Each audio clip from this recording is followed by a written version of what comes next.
Homage to the fundamental teacher Buddha Shakyamuni, homage to the wisdom warrior Manjushri, homage to all the benevolent lineage masters. The Dharma, infinitely profound and subtle, is rarely encountered even in 1 million eons. Now that we are able to hear, study, and follow it, may we fully realize the Tathagata's true meaning. In order to liberate all sentient beings from samsara, please generate the Supreme Bodhicitta before we start today's teaching. We will continue to study the qualities of the 7-line prayer of Padmasambhava. This will be the last lecture on the outer meaning. In the historical section of the Wrathful Guru, a treasure text of the Vidyadhara Limba, Guru-rinpoche is reported as saying, "If you wish for swift accomplishments and special blessings, make offerings and meditate on me, the lotus-born. And just as all the needs and wishes are spontaneously fulfilled, for those who pray before the wishing jewel, especially now at the age of degeneration, if anyone wants to receive the blessings of the Buddhas and Bodhisattvas swiftly and achieve attainments in their practices,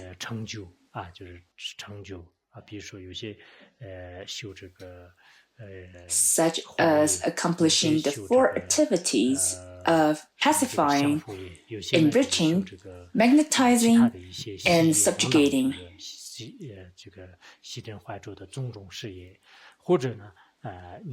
or to succeed with any worldly endeavors,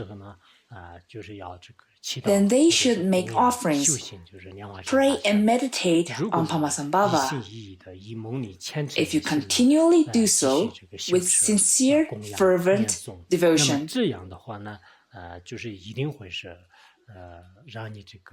then your needs and wishes will definitely be fulfilled. This is just like a money jewel. If a fortunate one makes offerings and sincerely prays to it, the wish-fulfilling jewel will spontaneously grant all of the needs that the person asks for. And there wouldn't be any biases or discriminations. In the past, when people needed a good fortune, they can obtain it by praying to a money jewel. They can also obtain worldly fame and status through praying to the money jewel. Similarly, we often refer Padmasambhava as the wish-fulfilling jewel, because just like the wish-fulfilling jewel, he can grant whatever people need. Through praying, Padmasambhava can bestow us whatever we followers aspire for. The biography of Ksitigarbha says that sentient beings can have all of their wishes fulfilled by praying to Ksitigarbha. The same is said of Padmasambhava in his biography. Especially in the age of degeneration, attainments tend to be much slower and activities are seldom accomplished with efficiency. But if you pray to Padmasambhava, then all of your wishes will certainly be fulfilled. Some people could not obtain any signs of progress in their practice, and some others always encounter heavy obstacles when they seek to accomplish important tasks. In such situations, I feel that praying to Padmasambhava is truly very, very important. Yesterday, a Khenpo of the Sakya tradition came to me to request an oral transmission of the Swift Bestowal of Blessings, a peaceful sadhana of Manjushri, which is a Dzogchen teaching. Although I did not have the time to read him the oral transmission, we had discussions on the view, meditation, and action of Dzogchen.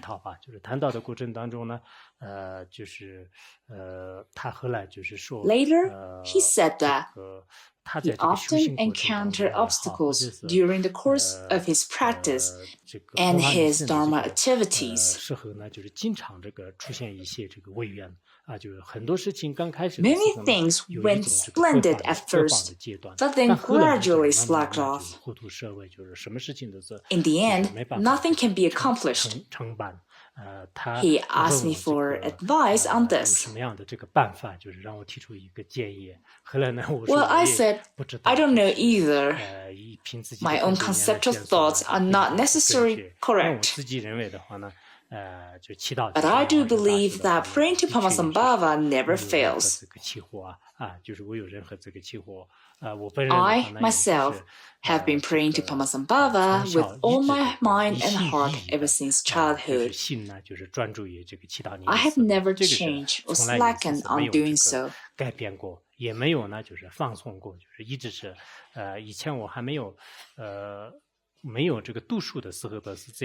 Prior to my formal schooling, through all the years, I have always supplicated to him one-pointedly, instead of liking a deity one day and detesting it the next day. The Khenpo agreed with what I said, that without the help of Guru-rinpoche, many obstacles would occur. For instance, when he established a Buddhist academy at his hometown, it went smoothly for 7 years, but then he fell ill. When he gave lectures on the 5 great treatises, his sight deteriorated, and later he couldn't read the text clearly. I had actually known him from a long time ago. When His Holiness Jigme Phuntsok visited India, there was a monastery at the Sakya school in southern India. The abbot invited His Holiness and I accompanied alone. That Khenpo was also present. I still remember that back then, this Khenpo was still very young, and now that over 20 years have passed, his appearance has, of course, much changed and aged. So this is what I think. Many Dharma friends wish to accomplish a practice quickly. Some people hope to encounter no obstacles in their life. Yet, perhaps due to various causes and conditions from previous lives, their practices cannot proceed well for some reason. This is, to some extent, very much related to the various causes and conditions from the past and this life. Therefore, besides being careful and attentive during our daily lives, we also need to rely on Padmasambhava, the very embodiment of all Buddhas.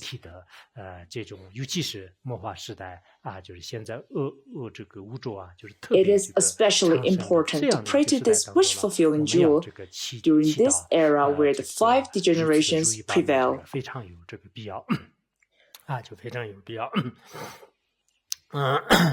The reason for this is explained below. Just so will countless Buddhas bless you and protect you as their only child. The oath-bound and the dakinis will rain on you accomplishments. The proud demonic spirits of the world will do your bidding. Your own spontaneous works will be a source of freedom for all living beings. Why is there such benefits in praying to Padmasambhava? If we pray to Guru-rinpoche, then through his power of aspiration, all the countless Buddhas and Bodhisattvas will take you under their wings and bless you. Just like how a mother cares for her own child, all the Buddhas and Bodhisattvas will be especially compassionate towards you. Also, boundless dakinis from various dakini realms will remove all hindrances in your path and bestow upon you the common and uncommon cities, spontaneously granting numerous attainments like falling rain from the sky. To obtain cities and accomplishments by the support of dakinis is very important. Also, all spirits of the world, for instance, within appearance and existence, Appearance refers to nirvana, while existence refers to the three realms of samsara. In other words, all the worldly spirits and accomplished spirits will help you. Some spirits are Dharma protectors who have reached a certain spiritual attainment, while others are worldly spirits who have taken oaths in front of Guru-rinpoche or other Vidyadharas to propagate the Buddha Dharma. All of them will follow the instructions to help you with your activities that benefit sentient beings. As Mahayana Buddhists, our greatest responsibility is to benefit sentient beings. This can be accomplished spontaneously by praying to Guru-rinpoche. Many people truly wish to help and benefit other beings, but if they have not received the blessing of Guru-rinpoche or other Buddhas and Bodhisattvas, I'm afraid that in spite of their intention to benefit sentient beings or to propagate the Buddha Dharma, they will not have the ability to achieve it. In the process of implementing their intentions, there will be obstacles that prevent them from achieving the goals.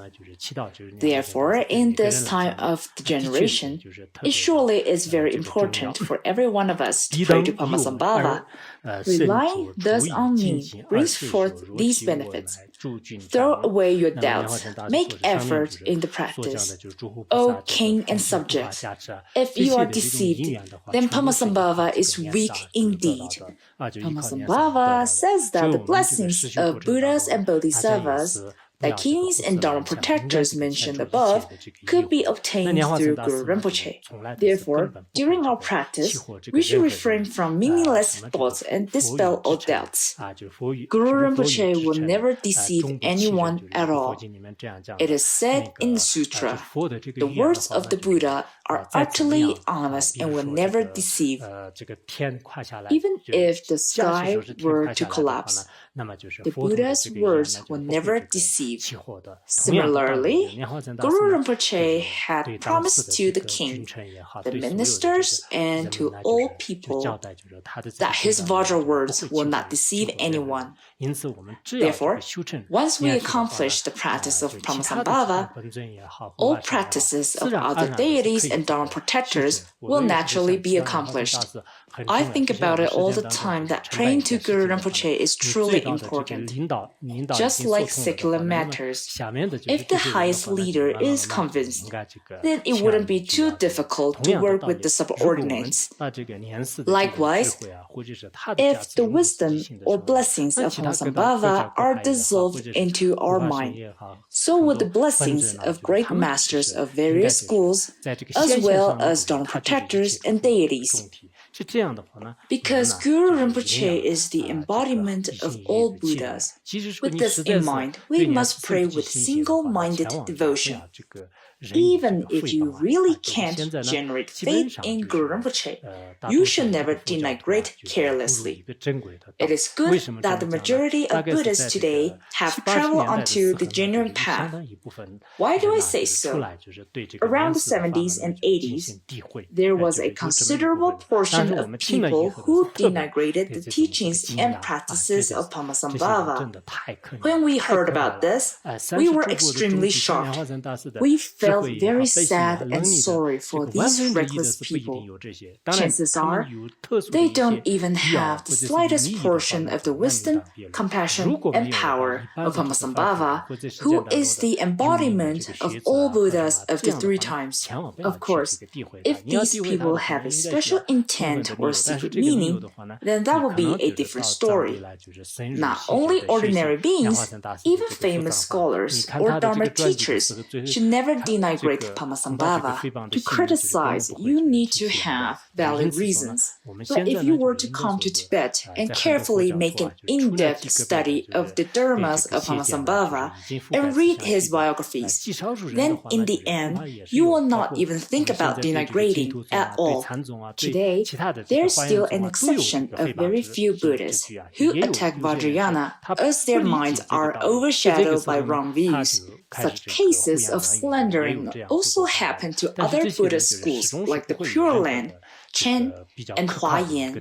Some people could not understand these teachings and start making all sorts of comments without reliable proofs and reasoning.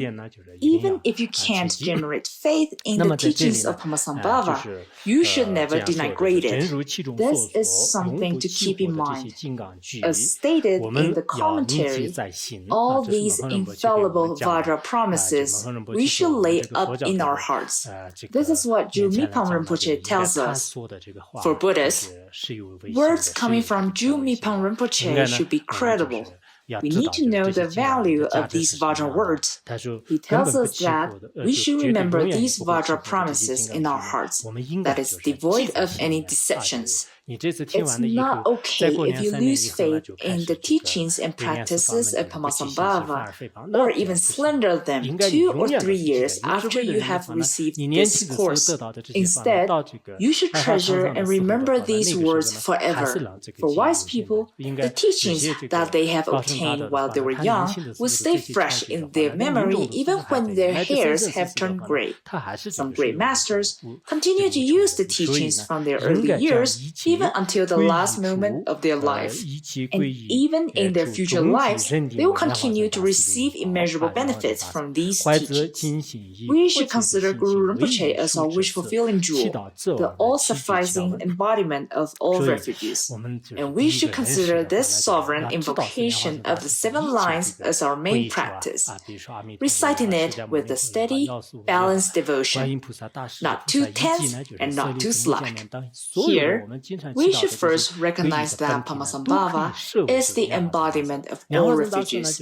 For example, Buddha Amitabha, Buddha Shakyamuni, Medicine Buddha, Avalokiteshvara, Mahasthamaraprapta, as well as Shariputra and Maudgaliyayana.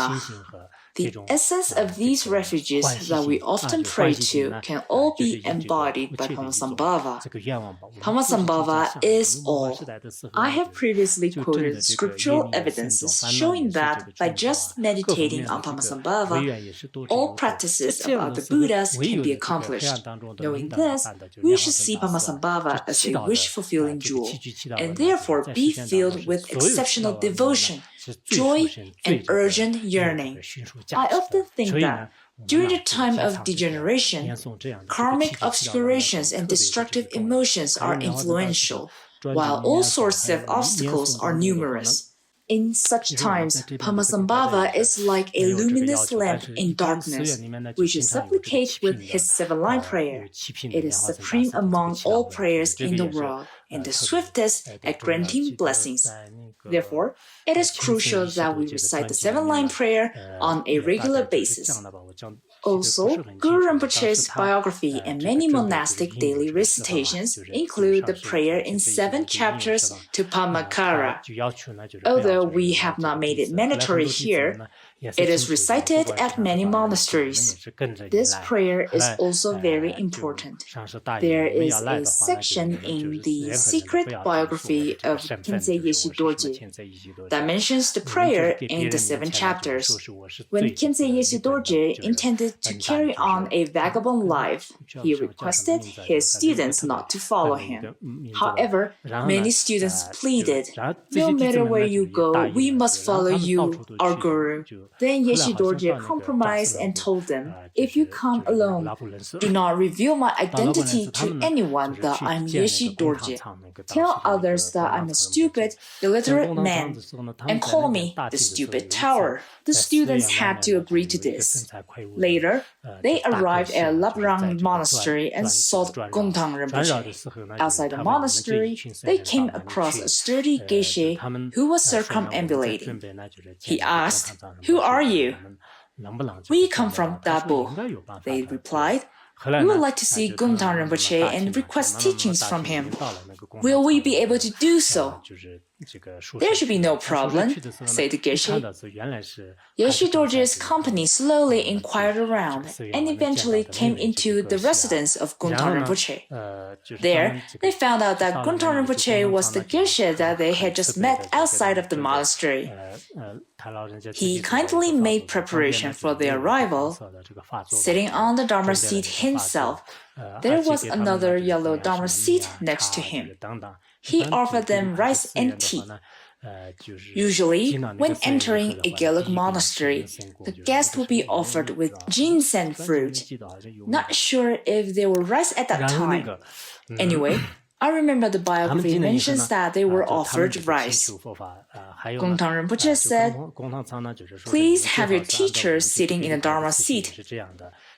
The others shall sit in order according to their levels of realization and discipline." Prior to this, Khyentse Yeshe Dorje had instructed Jigme to appear as the teacher, so Jigme sat on the Dharma seat while Khyentse Yeshe Dorje sat at the end, pretending to be a little stupid monk who didn't know anything.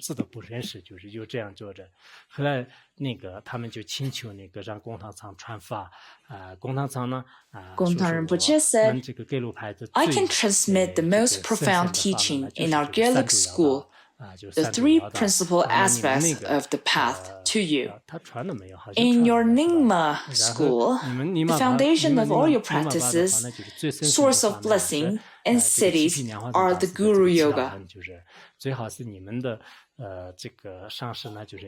I hope that stupid tower, who is the last among you, will transmit it to me, the prayer in 7 chapters to Pamakara."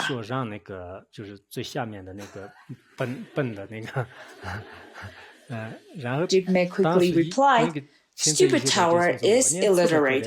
I'm afraid that he cannot fulfill your wish." Then Gongtang Rinpoche exclaimed regretfully, "Oh, I remember that's all to the story. You can read it when you have a chance. It is fascinating."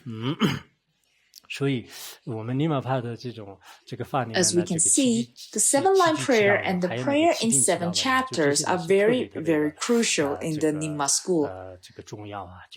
Similar to the morning and evening recitations at monasteries in mainland China, the 7-line prayer and the prayer in 7 chapters are recited at many Tibetan monasteries in the morning before the sun is up. At least, this was how it used to be, but this might no longer be the case for the new generation of young people.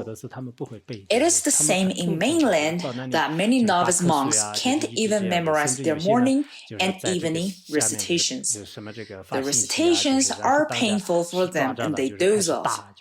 Some are caught while texting on their phones and are punished by supervising monks. Such things happen at monasteries today. In Tibet, although there were old lamas and practitioners who recited the 7-line prayer and the prayer in 7 chapters early in the morning, this may have slightly changed now. But overall, the monastic recitations are very excellent. Lay practitioners can also recite it. In the future, I hope that practitioners everywhere would practice these prayers. The prayer in the 7 chapters is quite long, and there are many different versions of translation. Not sure how good are the translations. Anyway, I hope that people could resound the 7-line prayer everywhere. When His Holiness Jigme Phuntsok visited Southeast Asia and Western countries, many Dharma centers embraced Vajrayana practices. The visits were made between 93 to 95. At that time, people from the centers in those countries were very familiar with the 7-line prayer and the Vajraguru mantra. But inside many Dharma centers in the mainland region, there were only the chanting of the name of Buddha Amitabha, but no voice of prayers to Pamasambhava. Of course, Buddha Amitabha is excellent, but we should have a comprehensive understanding since sentient beings have different capacities and inclinations. We also cannot say something like, "We only need to chant the Vajraguru mantra and not the name of Amitabha." This is absurd and unreasonable. Some beings attain liberation through the Vajraguru mantra, while some attain liberation through the name of Amitabha. So it is highly necessary to propagate various kinds of excellent teachings among different groups of people. The reason why Buddha Shakyamuni gave 84,000 teachings is to benefit sentient beings of different capacities and inclinations. Otherwise, it would have been enough for the Buddha to teach only one sentence of Dharma, and all the beings of this cosmos of a billion universes will only need to practice this one teaching. But this is not the case. As it is said in the Crystal Mountain, the tantra of the enlightened body from the distillation of the Guru's wisdom. Upon a spotless lake and on a swelling pistil cup sits Pamavajratel, unstained by human birth, and with him Mandarawa, bliss-bestowing queen, as means and wisdom, emptiness and bliss. They dance supreme. He is the essence and embodiment of all the conquerors, displaying and appearing in many emanations. Here it says that upon a pistil cup there appeared on a spotless lake. Pamasambhava was born through manifestation, unstained by womb birth. This is called Pama Vajratel, or Lotus Vajra power. With him is his retinue, the Kini Mandarawa, who bestows all the savors of bliss and wisdom. They practice Yap-yum, which symbolizes skillful means and wisdom. They are in the dance of non-dual emptiness and bliss. So free and easy. Such is the form of the principal deity of visualization. 然后呢，就是莲花生大师，就让这个摄持啊， Pamasambhava embodies the essence of the wisdom of all Buddhas of the 3 times and 10 directions. 精髓啊，就智慧的这种精髓。那么他的 Through his miraculous power, his inconceivable emanations appear in the entire world and liberate countless sentient beings from samsara.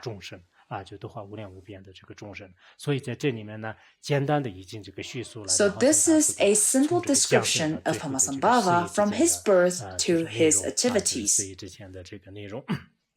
那么下面呢 Next is the author's explanation. As has been said, we should, in our meditation sessions, visualize Guru-rinpoche and his retinue of Dakas and Daikinis. We should invoke him with one-pointed concentration. During the course of our practice, we must visualize and invoke Pamasambhava and his retinue of Dakas and Daikinis with one-pointed concentration. And again, receive blessings and empowerment. We should make this our main practice as much as we can. And in the post-meditation period, considering that all phenomena are the display of the Guru, we should train ourselves in pure perception, compassion, and bodhicitta. Whether we are practicing Pamasambhava's Guru Yoga or reciting the Vajra Guru mantra, we will experience his empowerment again and again. To receive the empowerment does not necessarily need a teacher in person, holding a vase in front of you. Many people now are interested in receiving empowerments before a teacher in person. However, we can also visualize our Guru, or Guru-rinpoche, or His Holiness Jigme Phuntsok bestowing empowerments for us. After we pray, as mentioned in the Guru Yoga practices, visualize the light shining out from the 3 centers of the teacher and dissolving into our own 3 centers. Finally, the Guru melts into light and dissolves into the center of our heart. This is called the path empowerment. Such a path empowerment is very important. Follow these visualizations each time to receive blessings from the Buddhas and Bodhisattvas. During each meditation session, we should repeatedly visualize in this manner. As we probably know, each session refers to the entire process from the beginning until the end. Each time that you abide in meditation, or the time during your daily recitations, can also be called a session of meditation. Make this Guru Yoga as our main practice, and in each section, frequently visualize accordingly to receive blessings. This kind of blessing is extraordinary and swift. Maintain this state. Then, after you have ended your meditation and dedicated the merits, the period between meditation sessions is called the post-meditation period. During this period, you should consider all phenomena as the display of the Guru. Whatever you see, consider it as the teacher's manifestation. For example, if someone rebukes you and exposes your faults, you should think, oh, Pamasambhava is now appearing as this rude person who is pointing out my faults. This person is the manifestation of Guru-rinpoche. Thus constantly recollect Pamasambhava, Also, consider all the sounds as the Vajra speech of Pamasambhava. View all of your mental activities as the marvelous display of Pamasambhava's wisdom. This is the practice of pure perception. Additionally, train ourselves intensely with compassion and bodhicitta, knowing that all of those are appearances and miraculous powers of Pamasambhava. We should visualize this way during the post-meditation. Actually, these practices are extraordinary and profound. Normally, giving these instructions is not permissible, but I think this year has an auspicious origination for giving you such teaching. Although I'm afraid of disclosing the secrets, it is also true that many people today may not be able to succeed in their practice without this kind of powerful blessing. Therefore, we need to know these teachings. Of course, whether or not you put them into practice will depend on your own level of faith and other factors. The next scriptural evidence is about the 5 aspects of blessing. If you meditate on compassion and bodhicitta, your mind will be blessed. Practice compassion and bodhicitta in daily times. This is blessing the mind. If you consider the place where you live as Udayana, your neighborhood will be blessed. If we visualize the city and place where we live as the pure land of Udayana, then this is blessing of location and environment. And your house will be blessed if you visualize it as an immeasurable palace. We should not view our residence as a shabby house made of concrete. Instead, visualize it as an immeasurable palace. The words of my perfect teacher teaches 2 kinds of attitudes that are proper for listening to a Dharma teaching, pure perception and bodhicitta. Pure perception is very important. In all of our daily activities, whether walking, standing, sitting, or lying down, we should visualize our surroundings as the Buddha field of Pamasambhava, Amitabha, or other Tathagatas. This is because, in reality, all of our 3 doors are the display of wisdom. It's just that we have not realized this yet. Therefore, these visualization practices are very profound. If you perceive other people as deities, they will be blessed as wisdom deities. To all of our Dharma friends whom we practice together, we should think, oh, he is Vajrapani, and she is Manjushri, he is Samathabhadra, etc. Perceive all of them as bodhisattvas. We should never think, this is a bad person. That person is very jealous. That man gets angry easily. And that one is very greedy. This is how some people view everyone else except for themselves. They might view themselves as Manjushri and consider all other people as bad ordinary beings. This sort of visualization is definitely not agreeable. We should perceive others as wisdom deities. Finally, by considering all your food and drink as amrita, you will bless them as substances of offering. We should regard the food we eat as nectar or substances of offering that have been blessed by Buddhas and Bodhisattvas. Some people are very picky. They think, today's meals are not good. Tomorrow's meals won't be any better. This doesn't taste good. That doesn't either. Basically, all the food in the world, whether cooked by themselves or others, tastes terrible. As a result, they can no longer find any food in the world that tastes good. We should not be like that. Before eating, we should recite some stanzas of offering and a ritual for talk offering. This is very important. Visualize the food as substances of offering to Buddhas and Bodhisattvas. It's great to transform every meal onto the path through such a method. First, recite Om Ahom to the Supreme Teacher, the precious Buddha, to the Supreme Refuge, the precious Dharma, to the Supreme Guides, the precious Sangha, to the Triple Gem, the objects of refuge. I make offering. Ram Yang Kang, Guru's Divas Dakinis all. Come now to this Gana Chakra offerings I make. All impairments and breakage of Samaya I confess. Duality, enemies, and obstructors. Liberate them into the Dharma Dhatu. May your wisdom mind, the great bliss of equality, be delighted. Please grant me attainments, ordinary and supreme. Okay, then visualize the food as substances for the feast offering. This is very good. We should do this if convenient. Such are the 5 aspects of blessing, though there are other inconceivable blessings beside these. These 5 methods of blessing involve skillful ways to transform various aspects of life onto the path. If we practice as described above, we will attain mastery of the supreme and ordinary accomplishments. We have now finished explaining the outer meaning of the 7-line prayer. We will end by going over a brief explanation of how the foregoing exposition may be implemented as a practice. The very last part of the White Lotus. Just read it out for everyone. It's enough for you to grasp the method of visualization. There's no need to go into greater detail yet. The middling part of the commentary contains practices of the path of liberation and skillful means, as well as dzogchen. I can transmit these practices to you later on if you have completed the preliminary practices and the various causes and conditions are proper.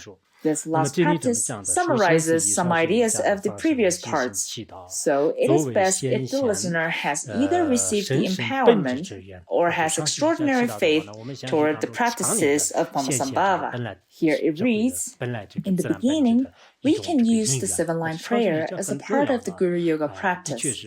It establishes the favorable conditions for the actualization of primordial wisdom. Praying through the Guru Yoga is a favorable condition for strongly actualizing the primordial wisdom in us. Guru Yoga is critical. Really, you must practice it. Even if you are unable to practice anything else, you should not cease in practicing the Guru Yoga, not even for a day.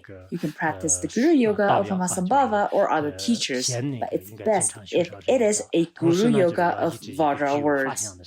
Then, with the help of a fully qualified teacher, we should gain a clear understanding of the essential points of the common path of skillful means and liberation, and of the ultimate and swift path of the great perfection.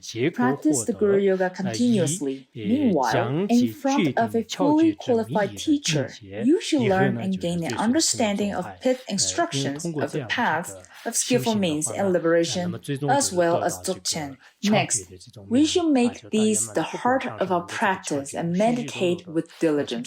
This is how to gain certainty in the view, as explained in the conclusive pith instructions, and it is how one accomplishes the level of Vidyadhara. Through such practice, you will ultimately understand the secret meaning of the pith instructions. Dzogchen teachers have many uncommon pith instructions that we should obtain in our short lives. After obtaining them, implement them in practice. In the end, you will accomplish the level of Vidyadhara and join the ranks of the Vidyadhara teachers. Thus, you better practice according to the instructions given here. With an irreversible faith in Guru-rinpoche, considering him the embodiment of all refuges, we should meditate upon him, visualizing him above the crown of our heads. Some time ago, we handed out to everyone a small booklet on a short Guru Yoga of Pamasambhava. The instructions here are summarized in brief. You can refer to the booklet for specific instructions. Here, it means that you should recognize Pamasambhava as the embodiment of all Buddhas and Bodhisattvas, and visualize him above the crown of your head. If you have some understanding of the Yap-yum and other Vajrayana practices, you can visualize the union form of Pamasambhava and Daikini Yeshitsogya. If you lack understanding and faith in that way of visualization, then visualize the single form of Pamasambhava, then make the 7 branches of offering to him, praying to him intensely with the 7 Vajra verses. From the body of the Guru, there flows a stream of Amrita, which cleanses away all our illnesses and all the evil forces to which we have fallen victim, as well as all the sins, defilements, and sufferings of body, speech, and mind. All these negativities leave us in the form of pus, blood, insects, smoky-colored liquids, and various other impurities. This is the initial step, similar to taking a bath. All the negativities of body, speech, and mind, negative negative karma and karmic hindrances accumulated since the beginningless, as well as various sufferings and so on, are expelled from us in the form of insects, blood, black liquids, or various other impurities. Finally, like salt dissolving into water, our body melts into a pure liquid, which falls into the gaping mouth of Yama, the Lord of Death, and all the other evil forces and spirits beneath the earth to whom we owe karmic debts, so that these creditors are wholly satisfied. All evil and karmic debts are thus cleansed and dissolved into emptiness. The first step is to visualize yourself in your ordinary body. Then, a stream of Amrita flows down from the body of Kamasambhava. Finally, our body melts into a pure liquid. The visualization here is similar to the practice of Vajrasattva.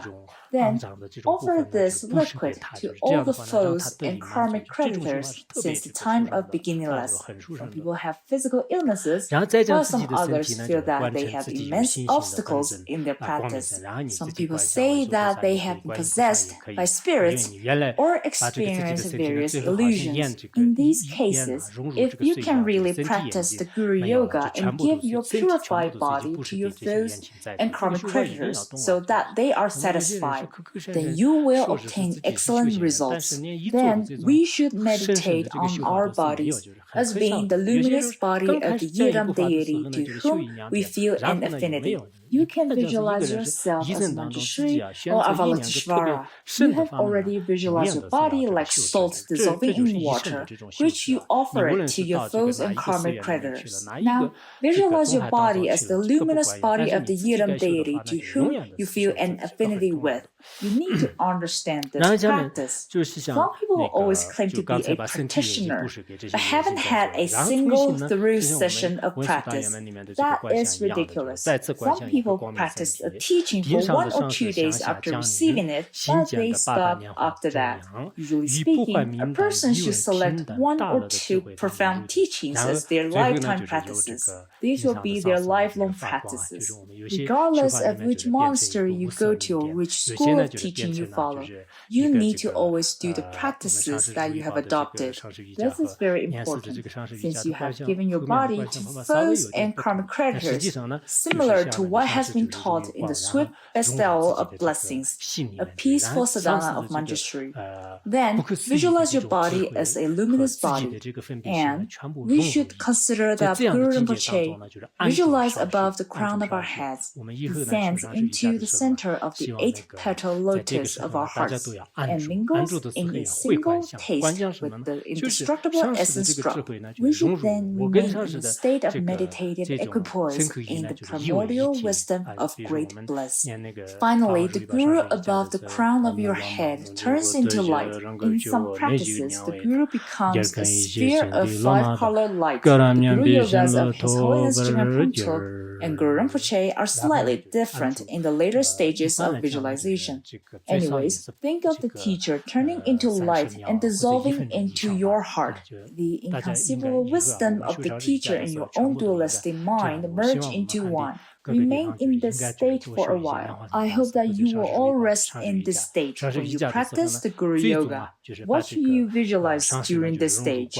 That the Guru's wisdom dissolves into you, so that your body, speech, and mind are in oneness with the Guru. For example, in the Guru Yoga of His Holiness Jigme Phuntsok, there is a verse that says, at the end, the Guru becomes a sphere of 5-colored light, which enters the crown of my head and dissolves into the center of my heart. I obtain the blessing of becoming equal to the Guru, in whom all the Buddha's wisdom is combined.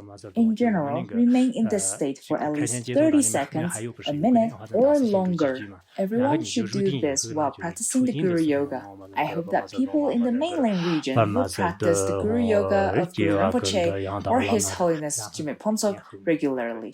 Near the end of the Guru Yoga practice, visualize the Guru dissolving into your heart, or light streaming out from the 3 centers of the Guru, dissolving into your 3 centers. Every practice has different instructions. Just visualize in accordance with the text of your particular practice. Everyone should be able to do this. Even the literacy level of the elementary will be enough for understanding these instructions. But if you are not careful, then you might end up only reciting the words without your mind actually focusing on the visualization, which brings no actual benefit. After you finish resting in this state and are about to finish your meditation session, recite the Vajraguru mantra. Just like at the end of the Guru Yoga in illuminating the path of liberation. Then recite the prayer that comes after. In all my lives, may I never be separate from the perfect Lama. If the Guru Yoga does not contain the Vajraguru mantra, which is the case with the Guru Yoga of His Holiness Jigme Pontsok, then you can extend your time of abiding to about 1, 3, or 5 minutes. When you are practicing alone, it's great to rest in this state for an even longer time, such as 15 or 30 minutes. Throughout this time, merge your dualistic mind into one with the wisdom of the Guru. This kind of practice has powerful blessings, and there are also a lot of I might be revealing too much. I can't say too much since some people have not received initiations yet. How should I do this then? In the post-meditation period, we should consider that everything that appears is a pure Buddha field, peopled by deities. If you use the activities of eating, walking, and sitting as part of the practice, considering them as offerings, circumambulation, and so on, respectively. Like we said earlier, whether you are eating, walking, or doing anything else, consider all that you see, hear, and think are the miraculous displays of the Guru's body, speech, and wisdom mind. When we go to bed, we should visualize the teacher in the center of our hearts and practice accordingly. Before going to sleep, visualize the teacher as a sphere of light which dissolves into your heart center. Or visualize the teacher reside in the center of your heart, then go to sleep. Thus, in all our daily conduct, we should endeavor in the practice in a constant, uninterrupted stream, making a virtue of everything we do. When your practice reaches a certain level, all phenomena during the post-meditation will transform into the pure activities of the Guru. It is truly excellent. If our Guru Yoga practice can reach this state of constant, uninterrupted stream, but chances are the stream of ordinary people's practices are inconsistent and are interrupted quite often. We should visualize Guru-rinpoche in the sky in front of us and pray to him, making offerings and praises. This is the way to receive the blessings of his body, speech, and mind. Such prayers are of the highest importance. Those of you who have attained certain levels with the generation phase and the completion phase can visualize the teacher in the Yab-yum form. If you cannot do that, then visualize the teacher in the single figure form. As mentioned in Finding Comfort and Ease in the Illusoriness of Things, visualize the teacher in his or her own appearance, but whose essence is the nature of all Buddhas and Bodhisattvas.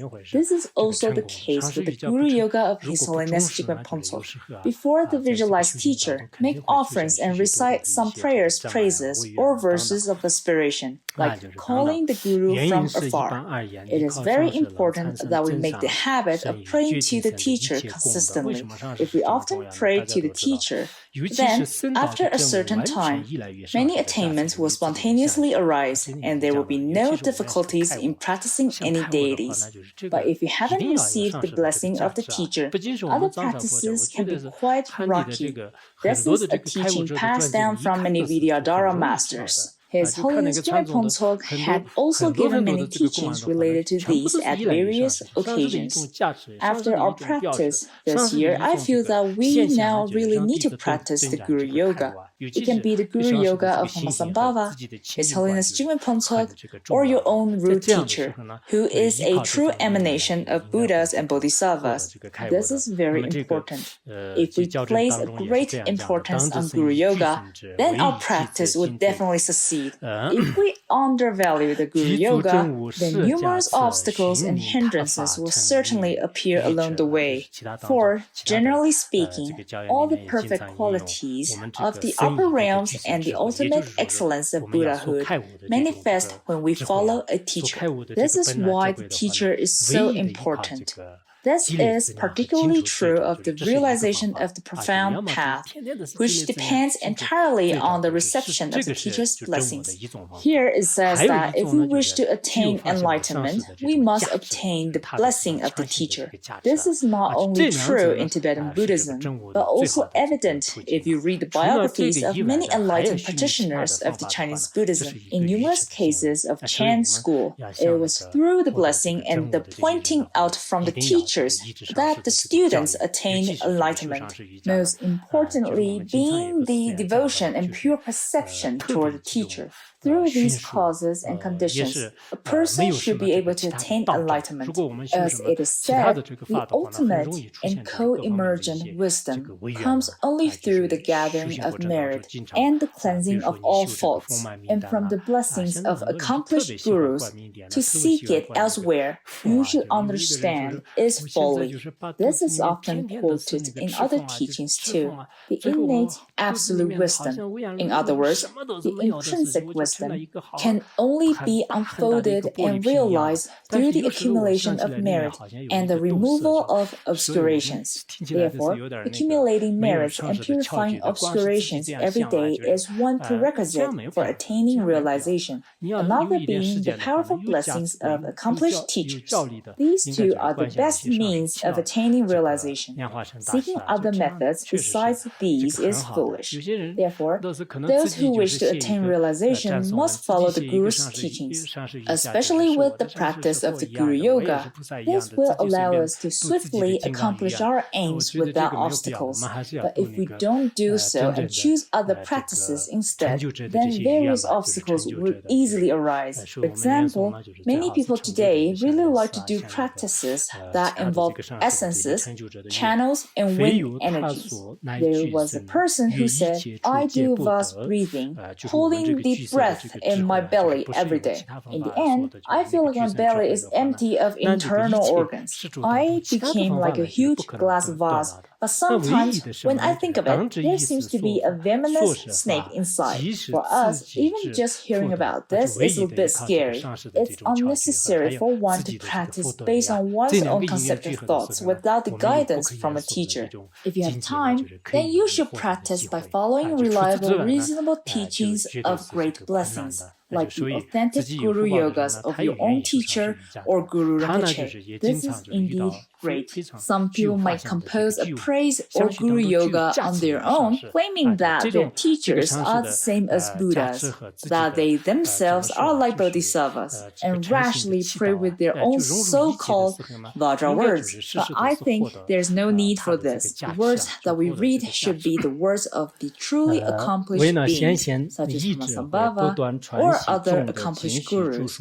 Moreover, it is co-emergent and ineffable. You find it nowhere else. The innate absolute wisdom that is unutterable and uncontrived at all times and places cannot be obtained through other methods. What then is the only method, except through timely teachings of the Guru, and by virtue of your merit? Know this well. The only means is through the pith instructions of the teacher and your own merit. When these two factors come together, we will have the opportunity to obtain inexpressible states. There are absolutely no other ways. Those with merit are willing to practice the Guru Yoga. They also tend to meet teachers who are highly qualified and capable of granting blessings. When the blessings from these teachers and the students' devoted supplication come together, blessings can be obtained at all times. In order to actualize the highest primordial wisdom, we should study the text of the sutras and the tantras together with their commentaries. In particular, we should familiarize ourselves with the pith instructions that introduce directly and nakedly the ultimate primordial wisdom, the union of emptiness and appearance. It is by such means that we will be able to dispel all doubts regarding the view. In order to realize the nature of our mind, we should listen, contemplate, and meditate on the sutras, tantras, and their commentaries, and especially the teacher's pith instructions. By such means, all doubts can be dispelled. Then, by exerting ourselves according to our understanding and experience, either on the path of skillful means or on the path of liberation, we will reap the fruit both now and ultimately. Many key instructions are mentioned here. Why did I provide everyone with a portion of the content from the commentary on the seven-line prayer? I saw that near the end of Jumipa Rinpoche's commentary, it says that anyone who forms a good karmic connection with Jumipa Rinpoche and the practice of the seven-line prayer will be received by Padmasambhava and blessed by him in all lives. So, in hope that many Dharma friends will succeed in their practice, I taught this commentary. What exactly did Jumipa Rinpoche say? May all who have connections with me and this prayer be taken into Padma's care for all their lives. May they receive, reflect, and meditate upon teachings without let or obstacles. And again, with ease in their own and others' good. This is the verse near the end of the commentary. I feel that this verse is very important. Jumipa Rinpoche means, may all who form karmic connection with me in this practice be received and blessed by Padmasambhava in all their lives. May their hearing, contemplation, and meditation on the Dharma never have obstacles or hindrances. Furthermore, may they accomplish activities spontaneously that benefit sentient beings and gain ease for their own and others' good. I believe these are the goals for many of us, to never encounter obstacles in our hearing, contemplation, and meditation, and accomplish the widespread, successful activities that are beneficial to oneself and others. I believe this is what all of us are thinking of. So this time, I gave everyone a simple introduction to the extraordinary qualities of Padmasambhava. I have also translated the benefits of the Vajraguru mantra. Has it been handed out to everyone? Yes? Alright. This text also mentions many qualities of the Vajraguru mantra. I hope that in the future, people in other places and countries will generate faith toward Padmasambhava. If this is the case, then according to many scriptural and reasoning evidence, it is a sign that the Buddha Dharma is increasingly prosperous. In addition, each individual who has faith will definitely succeed in their practice. Therefore, when you go to other places, you should bring the figure of Padmasambhava with you. You should at least keep it by your side. The photo that I handed out several days ago, this should not be too difficult. It is also best to place a statue of Padmasambhava in your shrine. Some people say, I set up separate shrines for Sutrayana style and Tantrayana style. The Sutrayana shrine is here, and the Tantrayana shrine is there in another room. I'm afraid that deities of these two will see each other. There is no need for this. The noble deities of Sutrayana and Tantrayana can all be placed together. Today, even worldly people from different cultures can live together in one room. Not to mention Buddhas and Bodhisattvas, they definitely won't fight or clash among one another. There's no need at all to set up two separate shrines. Having a statue of Padmasambhava in your shrine will definitely not bring any obstacles. Some followers of folk religion and novice Buddhists have lots of meaningless thoughts. They have a great deal of improper thoughts and little contemplation that accord with the Dharma teachings. There are many people around us who have mistaken views towards Sutrayana and Tantrayana Buddhism. I hope that when you have a chance, you should gradually correct their views and introduce them to meaningful Dharma teachings. This is very important. Some people also think, if I pray to Padmasambhava, will he actually grant me blessings? Padmasambhava will not have any discriminatory thoughts at all toward any beings. Not to mention Padmasambhava, even an ordinary person like me hold no discrimination based on schools or sects. Whether you practice the Sakya school, the Gelug school, or the school of Chinese Buddhism, so long as you benefit other beings and practice earnestly, I will really enjoy. I have never had any thoughts like, oh, because he does not belong to my school, his practice is his own concern. I have never thought like this. So, even us ordinary beings don't have mental barriers with one another. Then, certainly, wisdom deities like Padmasambhava will treat, protect, and bless all beings equally. Therefore, it is crucial that we pray to Padmasambhava at all times. This series of lectures has been a great opportunity.